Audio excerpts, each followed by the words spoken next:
నమస్కారం. మహి మీడియా ప్రేక్షకులందరూ కూడా ముందుగా వినాయక చవితి శుభాకాంక్షలు తెలుపుతున్నాము.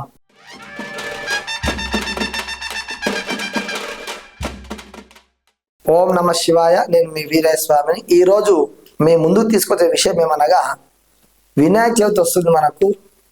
ఈ యొక్క వినాయక చవితిలో స్వామి మట్టి వినాయకుని ఎందుకు పూజించాలి, మరి ప్లాస్టర్ వినాయకుని పూజించు కదా, మరి వద్దని చెప్తున్నారు వీరందరని చెప్పి అందరు అడగడం జరిగింది. దాని గురించి ఒక 5 నిమిషాల వివరణ. మట్టి వినాయకుని ఎందుకు పూజించమన్నారని చెప్పడం, దాని యొక్క ఉద్దేశం ఏంటంటే, ఇప్పుడు వర్షాలు పడుతున్నాయి మనకు.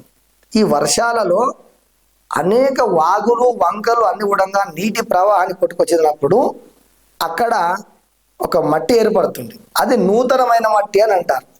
వినాయక చవితి ముందే ఇలాంటి వర్షాలు చాలా వస్తుంటాయి, గమనించండి. ప్రతి సంవత్సరం కూడా ఈ ఏకవింశతి పత్రాలను మొలకెత్తడానికి గాను, పర్యావరణ శుద్ధి చేయడానికి గాను ఈ యొక్క వాగులు వంక రావడం, ఇదంతా కూడా సృష్టి రహస్యం. అది ఎవరు తెలియదు, భగవంతుని యొక్క లీల ఇదంతా కూడా. ఈ టైంలో ఇన్ని వర్షాలు ఎందుకు పడాలి, ఈ టైంలో ఇన్ని కుంటలు ఎందుకు నిండాలి అనేది ఇదంతా రహస్యం దాగి ఉంది. ఆ కొత్త మట్టి ఏదైతే ఉంటుందో దానిని మీరు ఇంటికి తీసుకొచ్చి స్వామివారి యొక్క ప్రతిమను తయారు చేసుకోవడం వల్ల మీరు గమనించండి, కొత్త మట్టి నుంచి ఒక వాసన ఏర్పడుతుంది, సువాసన.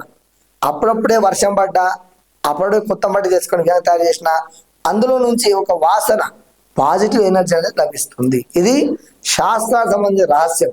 కాబట్టి అలాంటి కొత్త మట్టిని వినాయకు తయారు చేసి ఈ 21 పత్రాలతోటి మనం అక్కడ పెట్టి 9 రోజులు పూజించడం వల్ల ఈ 21 పత్రం ఆక్సిజను, ఆ కొత్త మట్టి సువాసన, ఈ 2 కలిసి మీ యొక్క ఇల్లు, మీ యొక్క ప్రాంతము, మీ యొక్క వీధి, ఆ యొక్క నగరము, మన భారతదేశం అంతా కూడా స్వచ్ఛంగా, ఎలాంటి విష కీటకాలు లేకుండా, విష ప్రయోగాలు జరగకుండా కాపాడడానికే ఈ మట్టి వినాయకుని పూజించాలని చెప్పడం జరుగుతుంది.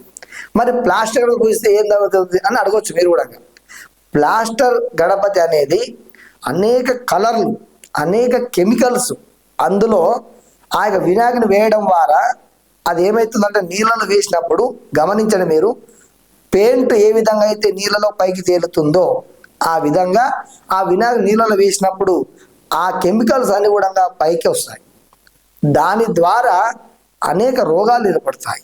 అందు గురించే ఈ యొక్క ప్లాస్టర్ గణపతిని మానేయండి, మట్టి వినాయకుని పూజించండి అని చెప్పి అనేక సంస్థలు, ఎన్నో ఉన్నాయి, మంచి మంచి సంస్థలన్నీ కూడా అనేక విధాల ప్రయత్నం చేస్తూనే ఉన్నాయి. కానీ ఎవరు కూడా మారడం లేదు. ఒక్కొక్కరు 10 అడుగుల వినాయకుడు, 20 అడుగుల వినాయకుడు, 30 అడుగుల వినాయకుడు వారు తెచ్చారని మనం తెచ్చారని వారు.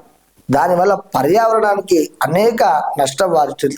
కాబట్టి మీరందరూ గమనించండి, ఇక్కడ ఎంత పెద్ద విగ్రహం పెట్టాము అన్నది ముఖ్యం కాదు, నీవు ఎంత భక్తితోటి స్వామికి ఒక పుష్పాన్ని సమర్పించావు అనేది ముఖ్యం.